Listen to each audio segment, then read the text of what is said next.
নমস্কাৰ, মই তৃষ্ণা মোৰ উন্নতি ভিডিঅ'লৈ সকলোকে পুনৰবাৰ স্বাগতম জনালোঁ। এইফালে কেৰাহী পাতি লৈছোঁ। আজি মানে হাঁহৰ মাংস খাবলৈ মন গ'ল। এইফালে হাঁহৰ মাংস এয়া আনি থৈছোঁ আৰু কোমোৰা চোমোৰা কাটি মোৰ অলৰেডি হৈ গ'ল। আৰু এইখিনি কোমোৰা, হাঁহ মাংসৰ লগত কোমোৰা জুতি সকলোৱে গম পায় ভাল লাগে বুলি। আৰু এয়া মই এতিয়া ৰেডি কৰি ল'লোঁ।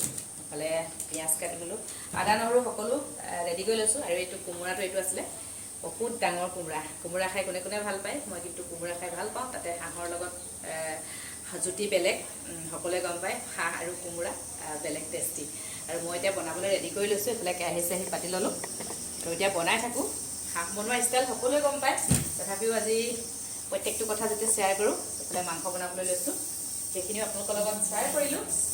আৰু এইফালে এতিয়া তেল চেল দি লওঁ আৰু হাঁহৰ লগত কোমোৰা জুতি খাব লাগিব। আৰু মই মোৰ ষ্টাইলতে বনাওঁ সদায়, আপোনালোকক দেখাওঁ। আৰু সেইকাৰণে হাঁহখিনি কেনেকৈ বনাম কি আপোনালোকক নক'লেও সকলোৱে গম পায়।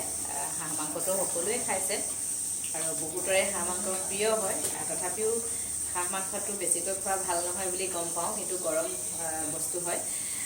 হাই প্ৰেছাৰ থকা মানুহৰ কাৰণে অকণমান প্ৰব্লেম হয়। মোৰ কিন্তু হাই প্ৰেছাৰ নহয়, সদায় প্ৰেছাৰ লৈয়ে থাকে, চেক কৰি থাকোঁ। সেইকাৰণে হাঁহ মাংসটো খাব পাৰোঁ আৰু হাঁহ মাংস খায়ো বহুত ভাল লাগে।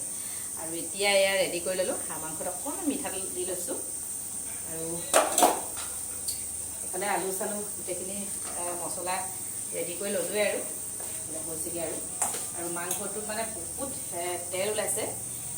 দোকানৰ পৰা অনা যদিও আজি হাঁহটো অলপ ভাল আহিছে, তেল আছে এতিয়া বহুত। মছলা এনেকৈ কোনে গুলি লয় পানীত, মই কিন্তু মাংসত সদায় মছলা এনেকৈ পানী দি লওঁ। মানে পানী দি অলপ এনেকৈ ভিজাই লওঁ, ভাল লাগে।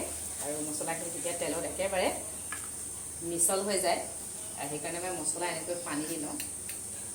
আৰু আলুখিনি কিন্তু বহুত ডাঙৰ ডাঙৰকৈ কাটিছোঁ। মাংস সিজিবলৈ দেৰি লাগিব, আৰু আলু সিজিলে গম পাই যাম মাংসখিনি অলৰেডি হৈ গৈছে বুলি। আৰু কোমোৰাখিনিও মই বহুত ডাঙৰকৈ কাটি লৈছোঁ। এইফালে চাওক,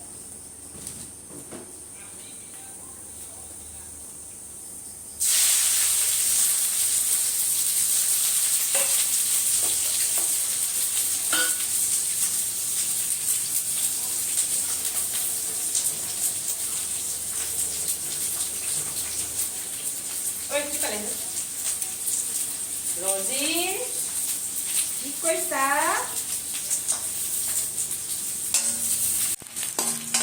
পিঁয়াজ দি দিলোঁ।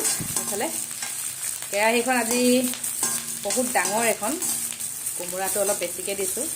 হাঁহটো বহুত তেল আছে কাৰণে। নহৰু, এইফালে মছলা, আদা নহৰু গোটেইখিনি এনেকৈ ভাজি লৈছোঁ দেই। এনেকৈ ভাজি ল'লে মছলাখিনি মানে তেলত দি ল'লে মানে কেঁচা কেঁচা গোন্ধ নোলায়।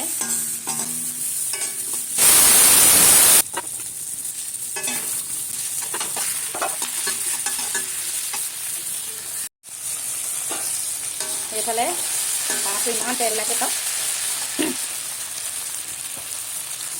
আৰু এইফালে কোমোৰাখিনি দি দিলোঁ। হাঁহ আৰু কোমোৰাৰ জুতি।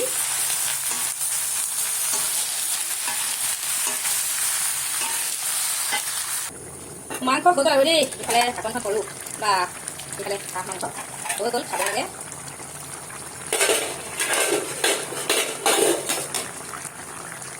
মাংস বনালোঁ, এইফালে আপোনালোকক দেখালোঁ। আৰু হাঁহৰ মাংস এইফালে কোমোৰাৰ লগত আৰু হৈ গ'ল। এয়া ধুনীয়া অকণমান গ্ৰেভি টাইপ কৰিছোঁ। আমি এতিয়া ভাত খাওঁ। আজি ভিডিঅ' ইমানেই আছিলে, শেষলৈকে চাব। ভিডিঅ' চাই ভাল পালে লাইক কমেণ্ট শ্বেয়াৰ কৰিবলৈ কিন্তু একেবাৰে নাপাহৰিব দেই। আজিলৈ বাই বাই।